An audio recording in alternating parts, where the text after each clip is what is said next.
요셉의 아들, 목수인 요셉의 아들 마리아의 아들로 태어난, 또 갈릴리라는 시골에서 태어난 예수가 한 30살 정도쯤 돼서 세례를 받고 40일 광야 체험을 하면서 아주 그 안에서 굉장히 심오한 변화를 경험을 합니다. 그 변화를 통해서 예수는 마음에 있는 과거의 기억과 그리고 세상을 보고 판단하는 그런 마음으로 살아야 되는 이 세상의 사람에서 하나님께서 기뻐하시고 사랑하시는 아들이라는 그런 존재로 자기가 바뀐다는 것을 경험을 합니다. 그리고 그렇게 하나님께서 기뻐하시고 사랑하시는 아들이라는 그 말씀을 들은 그 자기 마음, 자기 내면에 머무는 그 말씀이 어떤 힘을 가지고 있는지를 광야 40일을 통해서 경험을 하죠. 만난다고 그렇게 얘기를 할 수 있습니다. 그러니까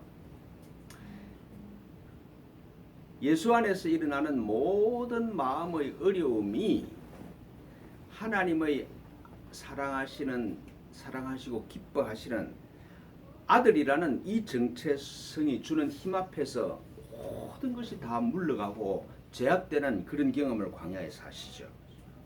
그리고 기억과 과거의 업보와 판단으로 살아야 되는 사람이 아니라 성령의 인도로 천사의 수종을 드는 사람으로 바뀌잖아요. 그러니까 마음으로 사는 사람에서 존재로 사는 사람으로 이 사람이 바뀌는 것이죠. 이런 예수님이 자기한테 일어난 변화를 통해서 사람들한테 자기가 해야 되는 이야기가 분명해지죠. 내 안에서 일어난 이런 일이 너희들 안에서도 일어나야 사람은 행복해질 수가 있다. 어떤 상황에도 불구하고 행복한 사람으로 변할 수 있다. 그걸 깨닫고 그걸 사람들한테 이야기를 하기 시작을 하죠. 그러니까 예수님이 세례와 광야 체험을 통해서 자기가 이 세상에서 뭘 해야 되고 그리고 왜 사는지가 분명해졌다고 얘기를 할 수가 있습니다.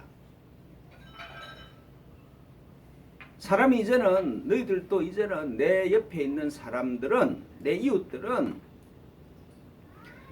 마음의 헤아림으로 이걸 해야 된다 저걸 해야 된다 이러면 돈을 벌 것이다 저러면 돈을 벌 것이다 그렇게 마음으로 헤아리면서 사는 사람의 아들에서 하나님의 영으로 사는 그리스도로 변할 때가 되었다는 것이 자기가 변한 증거라 이 말이죠.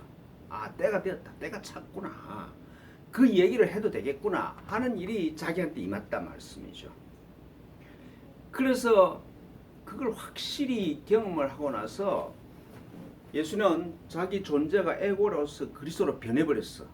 그래서 시몬과 안드레, 요한과 야고보한테 이제는 너희들이 세상에서 막 이거하고 저거하고 그렇게 사는 사람이 아니라 사람을 바꾸는 정체성을 바꾸는 일로 나와 함께 일하자 이라니까 그 네 사람이 미련 없이 자기 직업을 버리고 예수님을 따라 나십니다. 그러니까 변화된 존재에서 나오는 힘이 그 사람들을 예수님한테 확 끌었다고 그렇게 말씀드릴 수가 있는 것이죠.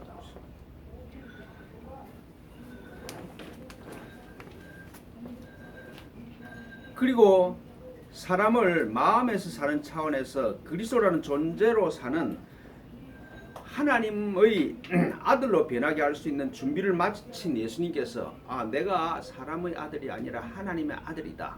그리고 내 옆에 보니까 사람들이 영향을 받아. 그래서 회당에 들어가서 가르치기 시작을 합니다. 회당에서 그리스도께서 전하시는 말씀을 들은 사람들이 그 말씀에 주는 힘에 말씀 듣는 사람마다 놀라. 그 예수님 안에서부터 내면에서부터 나오는 힘이 자기들을 감동시켰다는 것이죠. 그리고 사람을 하나님의 아들로 가지 못하게 하는 그런 악한 힘들이 사람들로부터 막 나오죠.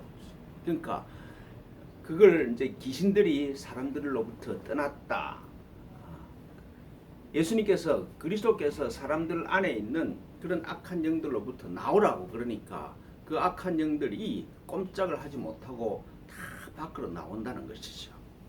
정말 그리스도의 임재가 있으면은 악한 영은 그 빛에 그리스도가 비치는 빛에 저항하지 못하고 밖으로 나오게 되어 있다. 그래서 회당에서 일하시다가 회당에서 나와서 좀 쉬고 밤을 지내려고 시몬과 안드레의 집으로 갑니다. 시몬의 집에 가니까 그 장모가 열병을 앓고 있어. 그 열병 보고 떠나라고 그러니까 그 열병이 떠나. 그 동네 사람들이 그런 현상들을 보고 회당에서 있었던 일과 시몬의 집에서 일어난 일들을 보고 병든 사람과 귀신 들린 사람을 데리고 그 시몬의 집 앞에 막 모여드니까 예수님이 병을 고치시고 그리고 귀신들을 다 쫓아내는 일을 하시죠. 귀신들이 사람들이 마음에서 나가게 하는, 그래서 사람의 마음을 밝히면서 깨닫게 하는 그런 일을 하셨습니다. 그 복음서의 기록에 의하면은 세례를 받으시고 회당에서 일하시고 시몬의 집까지 오기가 시간이 얼마인지는 기록이 되어 있지 않지만은 이 그 흐름을 보면은 불과 며칠 사이인 것 같아요. 자기가 그리스도인 줄 깨닫고 제자들을 부르고 회당에서 가르치시고 그리고 자기 말에 사람들이 낳고 귀신이 떠나게 하는 이 과정을 며칠 안에 이렇게 경험을 하셨다. 그렇게 말씀드릴 수가 있습니다. 만일 우리한테 이런 일이 일어나면 굉장히 신기하지 않겠습니까? 그죠? 그러니까 예수님도 자기 안에서 일어나고 있고 또 자기로 말미암아 일어나고 있는 일이 스스로도 굉장히 신기했을 것 같아요. 이게 무슨 일인가? 도대체 내 인생에 어떻게 이런 일이 일어날 수가 있는가? 그걸 스스로도 놀랐을 것이다. 그러니까 천연 사람의 경험과는 다른 새로운 차원의 세계가 벌어지고 있는 것이잖아요. 그래서 새벽 날이 밝기 전에 사람들이 없는 한적한 곳으로 가서 기도할 수밖에 없을 것이다. 기도하실 수밖에 없었을 것이다. 도대체 내 안에서 그리고 내 주위에서 일어나는 일이 무슨 의미를 가지고 있는가 이게. 또 앞으로 또 내가 어떤 일을 어떻게 해야 되는가 이걸 정리가 되어야 되잖아요. 그래서 그 하나님과 정리하기 위해서 그 의미를 설명받기 위해서 새벽 밝기 전에 한적한 곳으로서 가서 기도를 하세요. 그렇죠? 한적한 곳에 가서 기도하시는 예수님한테로 사람들이 시몬과 동네 사람들이 막 몰려옵니다. 그러면서 사람들이 주님을 찾고 있습니다. 그렇게 말씀을 드리죠. 그 시몬과 동네 사람들이 예수님을 찾아온 이유는 예수로부터 나오는 알 수 없는 내면의 힘과 그리고 병이 낫고 귀신이 떠나는 기적을 보고 그런 사람 옆에 있으면 행복할 거 아니에요. 그런 사람 옆에 있으면은 자연히 모든 문제가 해결될 것 같아. 그런 사람을 확 대장으로 삼고 살면은 좋을 것 같아. 그리고 또 사람들이 그 주위에 많이 몰려있으니까 참 재미도 있을 거예요. 그렇죠? 뭐 쉬운 예로 대통령을 매일 만날 수 있으면은 얼마나 좋겠습니까? 그죠? 그러니까 그리스도를 매일 만날 수 있다. 아버지와 그 아들을 매일 만날 수 있다. 그게 참 좋은 일 같아서 그냥 우리한테 와서 대장 노릇을 하며 왕 노릇을 하며 살라는 그런 초청이죠. 굉장한 사람을 모시고 함께 살고 싶어서 그렇게 막 몰려왔다, 그렇게 얘기할 수 있겠죠. 그 시몬과 동네 사람들이 모두 당신을 찾습니다.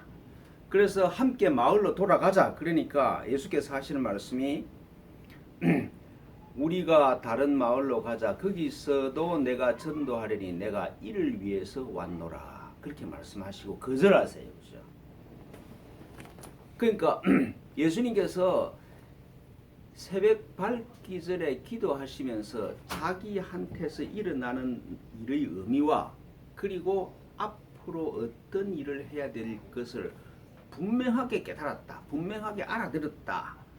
그게 너무 분명했기 때문에 사람들이 와서 우리한테 왕노릇 하십시오 하는 그런 초청을 거절할 수 있었겠죠. 그러니까 그리스도로서 자기는 그리스도로 깨어난 자기로서 해야 될 일이 사람들의 존경을 받고 교회라는 제도를 만드는 것이 아니라는 것이죠. 자기가 그리스도로 깨어나신 이유가 내가 쉽게 갈 수 있는 가까운 마을로 다니면서 도를 전하기, 전도하기 위해서 왔다. 사람의 높임을 받는 거대한 큰 일을 하기 위해서 온 게 아니고 한 사람 한 사람 그리스도로 자기처럼 깨어나게 하기 위해서 왔다는 것이죠. 그래서 가까운 마을로 다니면서 한 사람 한 사람 만나서 이 도를 전해야 된다는 것이잖아요. 제가 자주 말씀드렸다시피 우리가 전해야 될 도, 즉 진리는 사람은 이 세상에 속했고 이 세상 안에서 살아야 되는 것이 아니라 하나님의 아들 그리스도고 그리고 하나님이 기뻐하시는 존재라는 것이 진리 중에 진리다. 그것만 알면 된다는 것이죠. 사람의 과거와 아무 관계가 없이 내 지금의 처지와 아무 관계없이 하나님께서 나를 창조하셔서 여기를 보내셨다는 것이 그게 사실이라는 것이죠. 예수님은 자기한테 일어난 일이 이것이고 이 진리를 모든 사람들한테 해당되는 이 진리를 전하기 위해서 부르심을 받고 지금 여기 있다는 그 사실을 깨닫고 그렇게 말씀드리는 사람들한테 그렇게 말하는 겁니다.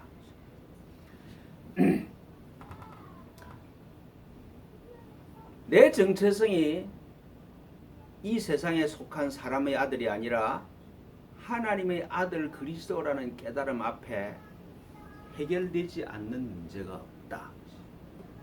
모든 것이 그 앞에서 모든 문제가 그 앞에서 다 녹아버린다. 삶의 모든 문제는 내가 시간과 공간의 제약 안에서 움직인다고 생각하기 때문에 생기는 것인데 근데 그리스도로 깨어나니까 하나님의 아들은 시간과 공간 밖에 있어. 그래서 문제될 게 없어. 삶과 죽음으로 대표되는 인생의 문제가 내가 하나님께서 창조하신 그리스도라는 빛 앞에 그림자처럼 전부 사라져 버린다는 것이죠. 그래서 이 진리를 기쁜 소식이라 그래요. 기쁜 소식이다. 내 과거와 지금 형편과 아무 관계가 없이 내가 알아듣기만 하면은 나는 하나님의 아들 그리스도라는 그게 그 진리보다 더 기쁜 일이 어디 있느냐. 그래서 기쁜 소식을 전하시는 것이죠. 예수님이 새벽에 기도를 하시면서 이 진리를 다시 확인했어. 그리고 이 진리를 전하니까 내 주위와 사람들이 변해. 귀신들이 떠나가. 그래서 하나님께서 자기를 깨어나게 하신 뜻이 무엇인지가 더 분명해졌다는 말씀이죠. 자기를 하나님이 이 세상에 보내신 이유가 그리스도로 깨어나고 그리고 이웃한테 이 기쁜 소식을 전하는 것이다. 온 갈릴리를 다니면서 만나는 한 사람 한 사람마다 네가 하나님이 기뻐하시는 그리스도다. 이걸 전하기 위해서 막 다니자 그래. 내가 그 일을 위해서 왔다는 것이죠. 그 유일한 진리만 전하면 된다. 그리스도로 깨어난 존재 앞에서 하나님의 아들임을 가리는 모든 악한 세력들이, 귀신들이 다 떠나가 버려요. 갈릴리로 다니면 다닐수록 빛이 밝아지고 어둠이 물러난다. 귀신들이 다 물러가더라. 그렇게 말씀하시잖아요. 그러니까 파도가 아무리 크고 거칠어도 다 바다로 돌아가. 그러니까 내가 바다라고 그러면은 모든 것은 다 제압이 됐단 말이죠. 그리스도로 깨어나면은 그리고 그리스도로 깨어나서 가만히 바라보고 있으면은 제압되지 않을 세상의 힘은 없다. 그렇게 말씀드릴 수가 있겠죠. 그렇게 막 일하시는 예수님 앞에 한 나병 환자가 와서 꿇어 엎드려 간구하여 말씀을 드립니다. 원하시면 저를 깨끗하게 하실 수가 있습니다. 그렇게 말씀드렸다는 것입니다. 그 나병 환자를 보고 예수님이 불쌍히 여기셔 손을 내밀어서 내가 원하니 깨끗함을 받으라. 그러니까 즉시 나병이 떠났다고 그렇게 기록이 되어 있죠. 그리고 오늘 이 본문에서 말씀하시는 나병이 진짜 지금 요새 우리가 말하는 한센병인지 그건 잘 모르겠습니다. 근데 나병 환자의 특징은 내가 아파도 아픈 줄 모르는 게 나병 환자의 특징이잖아요. 불에 데어도 데었다는 화상을 입고 있다는 걸 모른대. 그러니까 아픔을 느낄 수 없는 것이 그게 나병 환자의 특징이라고 그러죠. 이 세상 안에서 사는 우리한테 제일 큰 문제는 내가 죽음의 방향으로 가고 있으면서도 그게 죽음의 방향이라는 걸 몰라. 지옥의 고통을 당하고 있으면서도 지옥은 다른 데 있다고 생각을 해. 그렇죠. 이 세상 안에서 에고로 성공하고 살아야 된다 그러면 절대로 성공할 수 없는 일을 성공할 수 있다고 착각하는 그게 지옥이지. 자기를 태우면서도 내가 타고 있는지를 모른다는 것이죠.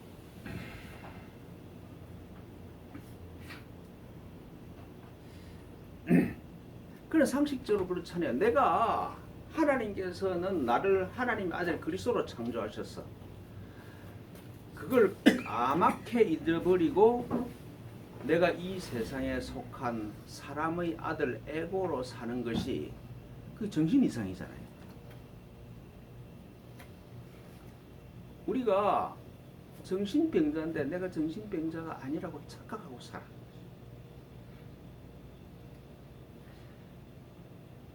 이웃의 고통을 느낄 수 있는 감각이 없어.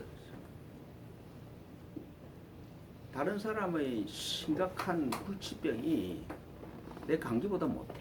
더 심각하지 않아.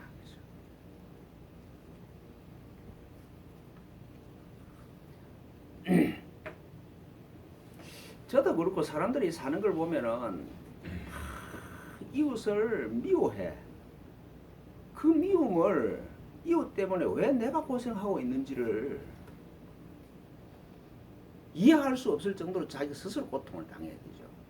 그러니까 이웃은 그냥 내버려 두면 되는데 그 미움을 자기 가슴에 안고 고생하면서 살아. 그걸 모른다는 말씀이죠. 그래 이런 현상들이 영적인 나병 환자의 특징이죠. 내가 정신병자면서 정신병자가 아니라고 그래. 그렇잖아요. 그죠?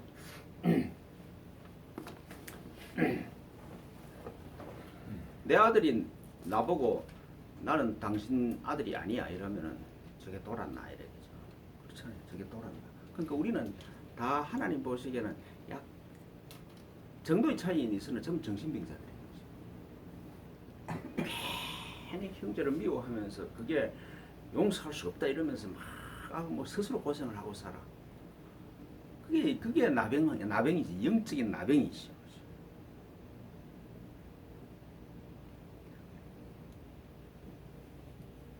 그러니까 내가 큰 병이 있고 병으로부터 구원받아야 된다고 생각하지를 않아. 아픈 줄을 알면은 고치러 할 것이고 고치러 할 것인데 환자인 줄 모르는 것이 더 큰 병이죠. 그러니까 무슨 병인지조차 알려고 그러지도 않아.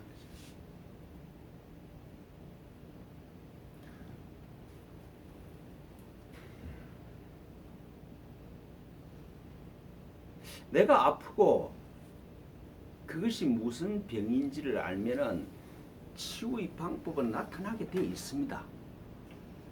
자기를 정확하게 보고 그게 무슨 뜻인지를 알면은 반드시 방법은 나타나게 되어 있지. 하나님이 우리를 대책 없이 이 세상에 보내지 않았다는 것이죠. 그렇잖아요. 전능하신 하나님이 나를 이 세상에 볼 때 아무 대책 없이 망할 수 있는 가능성 속으로 나를 밀어 넣겠습니까? 절대로 그렇지 않다는 것이죠. 나병 환자의 의식에 그리스도의 임재가 느껴지면서 예수님 보고 그리스도이신 예수님 보고 당신이 원하시면 나를 낫게 할 수 있습니다. 그렇게 말합니다. 그래서 예수님이 불쌍히 여겨서 손을 대고 내가 원하니 그리스도가 원하니 나을지어다. 그러니까 즉시 그 병이 낫습니다. 그 순간 나병이 떠나고 깨끗해지죠. 그러니까 내가 인생의 모든 병으로부터 벗어나는 건 내일도 아니고 뭐 훈련을 받아야 되는 것도 아니고 지금 내가 그리스도와 접촉하면 지금 그 문제는 원래 없는 거야. 바다로 돌아가지 않는 파도가 어디 있습니까? 다 돌아가지. 모든 파도가 바다로 돌아간다는 걸 지켜보고 뭐 있으면은 문제는 없는 거죠. 나병이 즉시 깨끗해진 이 사람을 보고 엄히 경고를 합니다. 아무에게도 말하지 말고 이 병이 나았을 때 하나님께서 원하시는 예를 드리러 가라. 아무에게도 아무 말도 하지 마라. 하나님이 원하시고 하나님이 나병에서 벗어났을 때 어떻게 하라는 그 예만 하라. 그렇게 경고하셨어요. 근데 이 사람이 그걸 잊어버리고 밖에 나가서 얘기를 해. 내가 이런 은혜를 받아서 자랑을 하고 싶겠죠. 그러니까 자랑하고 싶은 사람이 마음이 이 사람 마음을 온통 차지하고 있어요. 예수라는 사람으로부터 손대임을 받으니까 나병이 떠났다. 그래서 그 결과로 예수님이 마음대로 다니실 수가 없어 한적한 곳에서 가만히 있을 수밖에 없어. 그 소문을 듣고 사람들이 막 몰려든다는 그런 장면이죠. 그런 설명이죠. 그 나병 환자의 이 모습을 봐도 그 말씀을 통해서 우리한테 하시는 말씀이 그런 거죠. 그리스도의 현존 앞에 사라지지 않을 문제가 없다. 문제될 게 없다. 가만히 바라보고 있으면 파도는 반드시 바다로 돌아간다. 떠날 수가 없다. 그 하나님 품으로 돌아간다는 거죠. 하나님 품으로 돌아가면은 어떤 것도 문제될 게 없다. 모든 아픔과 문제는 우리가 정확히 알면은 그리스도로 깨어나는 통로다. 육신의 병이든 영적인 병이든 그리스도의 현존을 알아보고 그리스도와 접촉되는 순간에 나를 떠나게 됩니다. 떠나지 않을 수가 없는 거잖아요.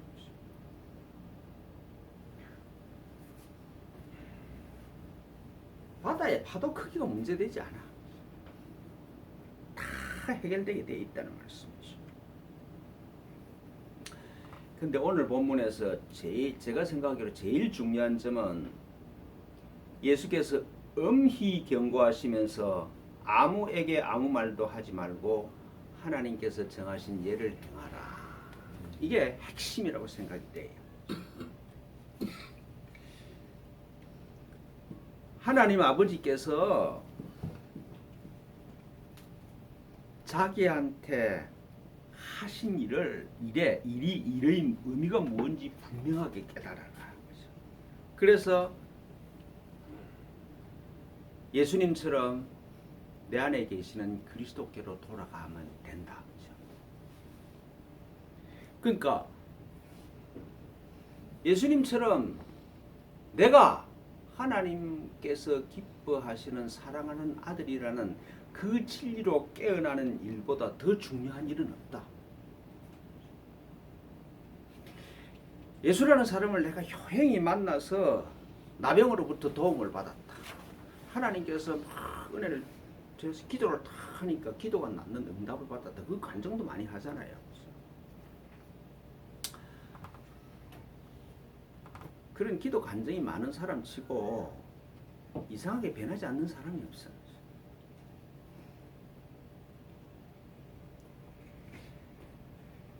예수라는 사람이 나를 딱 만지니까 병이 나았다. 거기에 집착하면은 그리스도께서 내 안에 계시고 내가 그리스도라는 진리가 내 의식 속에서 사라져버리죠. 그래서 예수님이 엄히 경고하시면서 아무에게 아무 말도 하지 말라 그래요. 네 안에서 일어난 일이 무슨 뜻인지를 잘 생각을 해봐라. 그렇죠? 네 안에서 일어난 일이 무엇인지 깊이 성찰해봐라. 그럼 네 안에서 그리스도가 움직이고 있고 네가 그리스도라는 사실로 깨어나서 아버지께 아버지 고맙습니다. 그렇게 얘기할 것이라는 것이죠. 근데 이 사람은 자기가 누구인지를 깨어날 수 있는 그런 위대한 기회를 놓쳐버려요. 왜 엄히 경고하시면서 아무에게 아무 말도 하지 말라는 하고 하시는지 아시겠죠? 하나님께 은혜를 받고 받았으면 받았을수록 기도의 응답이 되었으면 됐을수록 그 현상이 중요한 게 아니라 내 안에서 그리스도가 활동하고 있다는 사실이 중요하고 내가 그리스도로 깨어난 일이 중요하다는 말씀이죠. 그러니까 오늘 이 본문의 말씀도 우리 삶의 목표가 어디로 향하고 있어야 하는지를 분명하게 보여주고 있죠. 어떤 문제도 내가 경험하는 내 마음에 사소한 일이든 작은 일이든 전부 다가 그리스도로 깨어나게 하는 그런 파도고. 그런데 모든 게 그렇게 그런 현상인데 아무리 큰 은혜를 받아도 내가 그리스도로 깨어나지 못하면 문제는 심각하게 발생을 합니다. 지금 교회 모습이 그렇잖아요. 엄청난 은혜를 받았는데 사회로부터서는 질타를 당하고 있어요. 못 깨어났다는 것이죠. 은혜를 많이 받고 형통하면 할수록 더 위험하다고 할 수 있습니다. 기도의 응답을 받는 것보다 내가 그리스도라는 깨어남 속으로 가고 있어야 된다는 것이죠.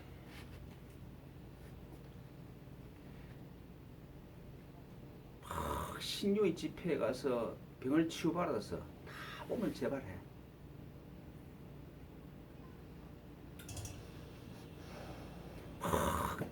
기도 응답을 해서 하여튼 돈을 많이 벌었어. 근데 돈이 부족하다고 생각하는 내가 돈이 부족하다는 생각으로부터 벗어날 수가 없어. 핵심이 내가 그리스도라는 깨어남이 있으면 모든 문제는 사라지는데 그걸 그 방향으로 가지 마라. 내가 하나님으로부터 은혜를 받았다. 그렇게 가지 말고 깊이 네 안으로 들어가 봐라. 그러면은 내 마음이 그리스도의 집이고 내가 그리스도라는 그 진리가 제 모습을 드러낼 것이다. 그 방향으로 가야 된다는 것이죠. 그래서 항상 어디서나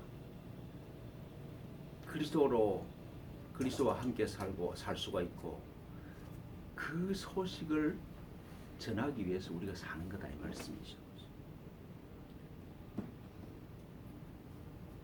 예수님이 기도하시면서 세례 받으시고 광야 40이라고 기도하시면서 더 분명히 확실히 알아듣는 진리잖아요. 이게. 이 방향으로 우리가 함께 가야 합니다. 다른 길은 행복한 길이 없어. 그러니까 모든 현상을 버려두고 내 안에 누가 살아계시는지 내가 누군지로 향해서 깨어나기를 기도하면서 가셔야 됩니다. 그 방향이 분명해지는 그런 은혜가 이 세길교회 성도들한테 임하기를 축원합니다. 기도하겠습니다. 하나님 아버지, 예수님이 기도하신 후에 일어난 이 마음의 움직임이 우리 안에도 동일하게 일어날 수 있도록 축복하셔서 그리스도께서 내 안에서 이끄시는 방향으로 전심을 다해 걸어갈 수 있도록 저희를 축복하여 주십시오. 주님 고맙습니다. 우리 구주 예수 그리스도의 이름으로 비나이다. 아멘.